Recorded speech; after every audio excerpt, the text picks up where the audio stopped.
नमस्कार दोस्तों, आप देख रहे हैं स्पोर्ट्स आवर। आपके साथ मैं हूं अपूर्व मिश्रा। यार ट्विटर पर इस वक्त एक चीज बहुत ट्रेंड हो रही है और वो टर्म है कंकशन सब्स्टिट्यूट। आखिरकार ये कंकशन है क्या? कंकशन किस वजह से होता है? ये कंकशन ट्रेंड क्यों हो रहा है? इसी कंकशन की वजह से तो आज इंडिया मैच जीत पाई है। तो भाई कंकशन बताना आपको जरूरी है। वैसे तो आप में से ज्यादातर लोगों को पता होगा कि आखिरकार ये कंकशन सब्स्टिट्यूट का ये विकल्प क्या होता है, ये क्यों इस्तेमाल किया जाता है। लेकिन जिन्हें नहीं पता है, मैं उनके लिए ये वीडियो लेकर खास आया हूं, क्योंकि आज इसी की बात हो रही है।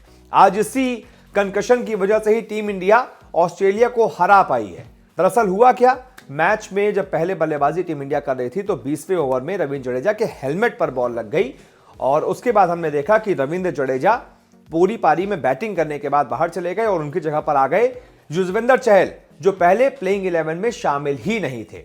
यही तो वो नियम था, यही वो मास्टर स्ट्रोक था जो विराट कोहली ने खेला और वो मास्टर स्ट्रोक काम कर गया। युजवेंद्र चहल ने मैच जिता दिया।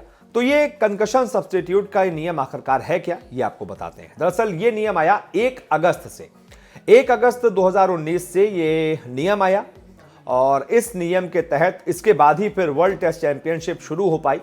और इस नियम के तहत ये रूल्स एंड रेगुलेशंस थे कि अगर मैच के दौरान किसी खिलाड़ी के सर पर या फिर गर्दन पर, यानी कंधे से ऊपर वाले पार्ट पर, जैसे यहां पर गर्दन हो गई या फिर ये सर हो गया, यहां पर किसी भी खिलाड़ी के अगर बॉल लग जाती है तो आप उस खिलाड़ी को मैच से बाहर कर सकते हैं और उस खिलाड़ी के जगह पर आप किसी और खिलाड़ी को प्लेइंग 11 में शामिल कर सकते हैं।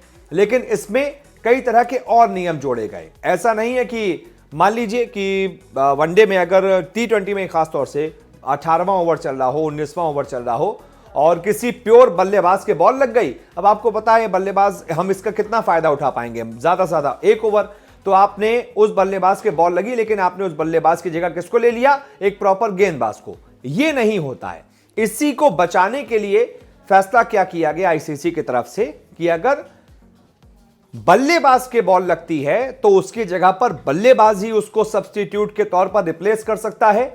अगर किसी गेंदबाज के लगती है तो गेंदबाज ही उसको रिप्लेस कर सकता है, और अगर किसी ऑलराउंडर को लगती है तो ऑलराउंडर उससे रिप्लेस कर सकता है। लेकिन आज हमने देखा रविंद्र जडेजा के बॉल लगी थी 20वें ओवर में, उनकी जगह पर आए युजवेंद्र चहल। लेकिन रविंद्र जडेजा तो ऑलराउंडर है, लिया गया एक गेंदबाज को। बस इसी पर तो विवाद हो रहा है। तो अब देखते हैं इस पूरे नियम में क्या और क्लैरिटी आती है। और शायद जो बहस हो रही थी डेविड बून, जो कि मैच रेफरी थे, और साथ ही साथ ऑस्ट्रेलिया के कोच के बीच, वो बहस शायद इसी मुद्दे को लेकर हो रही थी। अब मुझे लगता है आने वाले वक्त में इसको लेकर भी और क्लियर इंस्ट्रक्शंस कुछ आएंगे ताकि ये कंफ्यूजन जो है वो दूर हो पाए।